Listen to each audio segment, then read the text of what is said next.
The United Nations Global Compact is a United Nations initiative to encourage businesses worldwide to adopt sustainable and socially responsible policies, and to report on their implementation. The UN Global Compact is a principle-based framework for businesses, stating 10 principles in the areas of human rights, labor, the environment and anti-corruption. Under the Global Compact, companies are brought together with UN agencies, labor groups and civil society. Cities can join the Global Compact through the Cities Programme. The UN Global Compact is the world's largest corporate citizenship initiative with 10,000 corporate participants and other stakeholders over 130 countries with two objectives: mainstream the 10 principles in business activities around the world, and catalyze actions in support of broader UN goals, such as the Millennium Development Goals. The UN Global Compact was announced by then UN Secretary-General Kofi Annan in an address to the World Economic Forum on January 31, 1999, and was officially launched at UN headquarters in New York on July 26, 2000. The Global Compact Office is supported by 7 UN agencies, the United Nations Framework Convention on Climate Change, the United Nations High Commissioner for Human Rights, the United Nations Environment Programme, the International Labour Organization, the United Nations Development Programme, the United Nations Industrial Development Organization, and the United Nations Office on Drugs and Crime. The UN Global Compact is a founding member of the United Nations Sustainable Stock Exchanges Initiative along with the Principles for Responsible Investment, the United Nations Environment Programme Finance Initiative, and the United Nations Conference on Trade and Development. The 10 principles. The UN Global Compact was initially launched with 9 principles. On June 24, 2004, during the first Global Compact Leaders Summit, Kofi Annan announced the addition of the 10th principle against corruption in accordance with the United Nations Convention Against Corruption adopted in 2003. Human rights, businesses should, Principle 1, support and respect the protection of internationally proclaimed human rights. And, Principle 2, make sure that they are not complicit in human rights abuses.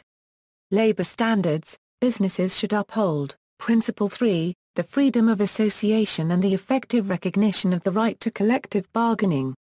Principle 4, the elimination of all forms of forced and compulsory labor. Principle 5, the effective abolition of child labor. And, Principle 6, the elimination of discrimination in employment and occupation. Environment, businesses should, Principle 7, support a precautionary approach to environmental challenges. Principle 8, undertake initiatives to promote environmental responsibility. And, Principle 9, encourage the development and diffusion of environmentally friendly technologies. Anti-corruption, Principle 10, businesses should work against corruption in all its forms, including extortion and bribery. Facilitation. The UN Global Compact is not a regulatory instrument, but rather a forum for discussion and a network for communication including governments, companies and labor organizations, whose actions it seeks to influence, and civil society organizations, representing its stakeholders. The UN Global Compact says that once companies declared their support for the principles, this does not mean that the Global Compact recognizes or certifies that these companies have fulfilled the Compact unregistered trademark S principles. The UN Global Compact's goals are intentionally flexible and vague, but it distinguishes the following channels through which it provides facilitation and encourages dialogue: policy dialogues, learning, local networks and projects. History. The first Global Compact Leaders Summit, chaired by the then Secretary-General Kofi Annan, was held in UN headquarters in New York on June 24, 2004, to bring intensified international focus and increased momentum to the UN Global Compact. On the eve of the conference, delegates were invited to attend the first Ars Electronica Digital Communities Awards ceremony, which was co-hosted by a representative from the UN. The second Global Compact Leaders Summit, chaired by Secretary-General Ban Ki-moon, was held on July 6, 2007 at the Palais des Nations in Geneva, Switzerland. it adopted the Geneva Declaration on Corporate Responsibility. Marking the 10th anniversary of the Global Compact's launch, the Global Compact Leaders Summit 2010 took place on June 25, 2010 in New York. On the occasion, the Blueprint for Corporate Sustainability Leadership identifying leadership criteria linked to implementation of the 10 principles, efforts to support development objectives, and engagement in the Global Compact was released. The document was supported by Fondation Gila Copyright. The Union Global Compact, Rotary International. In 2009 Rotary International partnered with the UN Global Compact. This was a very friendly partnership since Rotary International played a role in the chartering of the United Nations. The Union Global Compact, a Euro-Cities program. In 2001, the City of Melbourne proposed that cities as well as corporations should be allowed to join the UN Global Compact, arguing that this would provide a clear statement of a city's commitment to positive change, as well as motivating participation in international dialogue. The proposal was accepted, and the UN Global Compact Cities program was launched in 2002. It was formed as an urban-focused component of the Global Compact with its international secretariat initially located in Melbourne, Australia. The aim of the program is to improve urban life in cities throughout the world. Melbourne became the first city to engage the Global Compact in June 2001. There are, as of 2013, over 80 member cities in the program. In April 2003, under the directorship of David Teller, a framework called the Melbourne Model was developed that went beyond the 10 principles. It begins by drawing the resources of government, business and civil society into a cross-sector partnership in order to develop a practical project that addresses a seemingly intractable urban issue. In 2007, the current director, Paul James, and his colleagues Dr. Andy Surrey and Dr. Liam McGee, took this methodology further by integrating the partnership model with a 4-domain sustainability framework called Circles of Sustainability. In 2007, the Secretariat moved from the Committee for Melbourne to the Global Cities Institute at RMIT University, itself affiliated with UN Habitat. There, projects associated with city-based responses to global climate change and globalization have become increasingly important. The Melbourne Model was further elaborated, with a Sustainability Indicators program developed as a way of assessing and monitoring progress. In 2012, the Circles of Sustainability method was elaborated to guide a city or urban region through a rigorous assessment process. As one of the outcomes, it provides a figurative image of the overall sustainability of that city to illustrate its strengths and weaknesses. UN Global Compact in Australia. The Global Compact Local Network in Australia was established in 2009 by a steering committee drawn from the Australian business community and stakeholder groups. It was formally incorporated in 2011 as the Global Compact Network Australia Limited, and elections were held for the inaugural board of directors. In 2011 it established 2 business-led leadership groups dealing with human rights and anti-corruption. The GCNA draws its funding directly from members and member-based activities, in contrast to many networks who rely in part on government funding. UN Global Compact in Bulgaria. In Bulgaria, Union Global Compact was founded in January 2003, under the auspices of President Georgi Parvanov. The voluntary initiative unites 120 Bulgarian companies, non-governmental organizations and academia in a unique for Bulgaria network. All members are united around the idea to apply the 10 principles of the UN Global Compact in their daily practices and to be responsible corporate citizens. To strengthen and enhance the role of the initiative, in 2006 was introduced management structure consisting of advisory board and a secretariat. For the period 2006 to 2010, the network activities were supported by the United Nations Development Programme Bulgaria. With the active participation and financial contribution of its members, Global Compact Bulgaria organized numerous initiatives related to environment, health, education and youth. Among them are the projects, Unleashing Entrepreneurship, Love Bridge, Sharing Best Practices in Corporate Social Responsibility.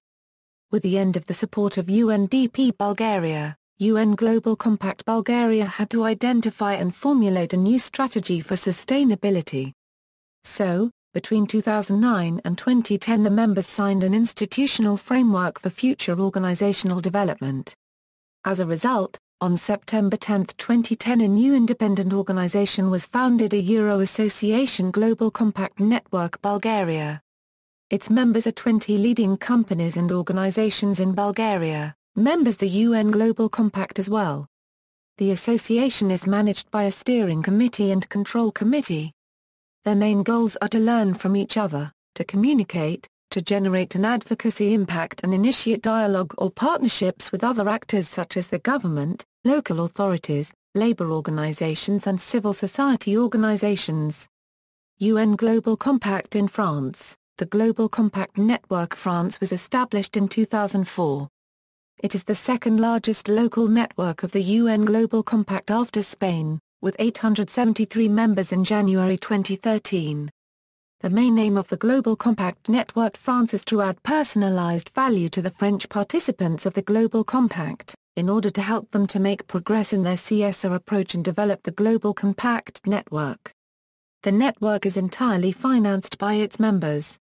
UN Global Compact in India. The Global Compact Network India was formed by organizations from India who participate in the UN Global Compact.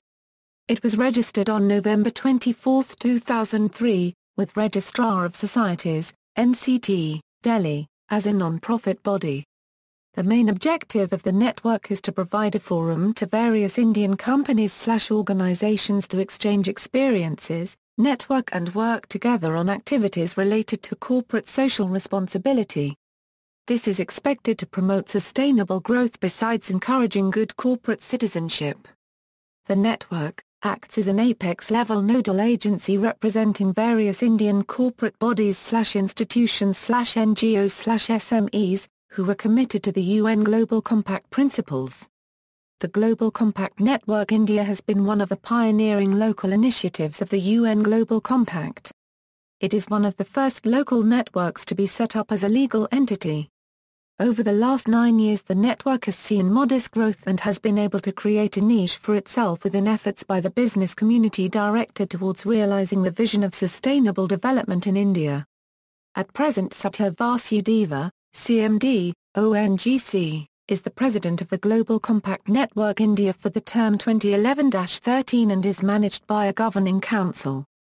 UN Global Compact in Syria. The Syria initiative aims at enhancing civic engagement and corporate social responsibility of private sector by promoting the 10 principles of the UN Global Compact as well as forging partnerships between private sector organizations, public sector institutions and civil society. This initiative is a partnership between the Syrian government represented by the State Planning Commission and the UNDP Country Office in Syria.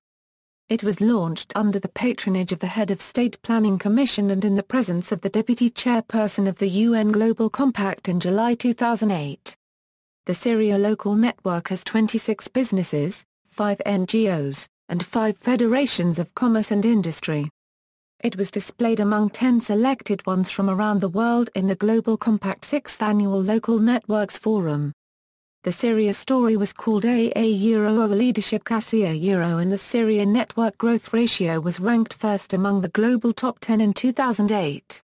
Available at, the UNGC National Advisory Council has been formulated and held its Founders a Euro unregistered trademark meeting on October 15, 2008, with the participation of leaders from the Syrian private sector, international corporate representatives, local and international civil society organizations, UNDP, the Syrian government, media and education sectors.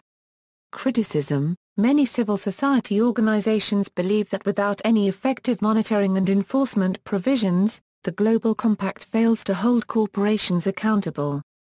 Moreover, these organizations argue that companies can misuse the Global Compact as a public relations instrument for blue wash, as an excuse and argument to oppose any binding international regulation on corporate accountability, and as an entry door to increase corporate influence on the policy discourse and the development strategies of the United Nations. Global Compact critics an informal network of organizations and people with concerns about the UN Global Compact, called Global Compact critics, levels a variety of criticisms at the Global Compact. The Compact contains no mechanisms to sanction member companies for non-compliance with the Compact's principles. A corporation's continued participation is not dependent on demonstrated progress. The Global Compact has admitted companies with dubious humanitarian and environmental records in contrast with the principles demanded by the Compact. Alliance for a Corporate-Free UN the Alliance for a Corporate-Free UN, which no longer exists, was a campaigning organization of several international NGOs, led by CorpWatch, which highlighted weaknesses in the principles underlying the Global Compact. Criticism from within the United Nations. The Global Compact has been criticized by several senior UN officials and advisors. In December 2008, Maud Barlow, senior advisor on water issues to the President of the United Nations General Assembly, called the Global Compact bluewashing. Other vocal critics have been David Andrews, senior advisor on food policy and sustainable development, and Peter Rutting, Deputy Director of UNRISD. Indigenous peoples and human rights. Leaders of the tribe Arao Indians in Paraguay have written to the UN Global Compact saying they are concerned and frustrated by the inclusion in it of a controversial Brazilian ranching company. The company, Yagarit Pora, was charged and fined for illegally clearing the Arao unregistered trademark S forests, and concealing evidence of uncontacted Arao living there. The Arao have asked that it be expelled from the Global Compact. Stephen Corey, director of the international indigenous rights organization, Survival International, has said, "This makes an utter mockery of the UN Global Compact. If the UN does an unregistered trademark to make sure companies displaying its logos abide by the rules, such initiatives become entirely meaningless. Yagarit should be forced to leave the compact immediately." See also: Circles of Sustainability, Global Reporting Initiative, Corporate Social Responsibility, Sustainable Development. References. External resources: Hoessel, Ulrich, The Contribution of the UN Global Compact Towards the Compliance of International Regimes, A Comparative Study of Businesses from the USA, Mozambique, United Arab Emirates and Germany. In Journal of Corporate Citizenship, No. 53, pages 27 to 60. Rush, A. and Kell, G. The United Nations Global Compact, Achievement, Trends and Challenges. Cambridge, New York, Cambridge University Press. Kell, G. The Global Compact, Selected Experiences and Reflection, Journal of Business Ethics, 59, 69 €79. Global Policy Forum Europe. Whose Partnership for Whose Development? Corporate Accountability in the UN System Beyond the Global Compact, Speaking Notes of a Hearing at the United Nations, Geneva, July 4, 2007. Debate between Georg Kell and Bart Slob. Union Global Compact. Is the compact raising corporate responsibility standards? Ethical Corporation, May 2008.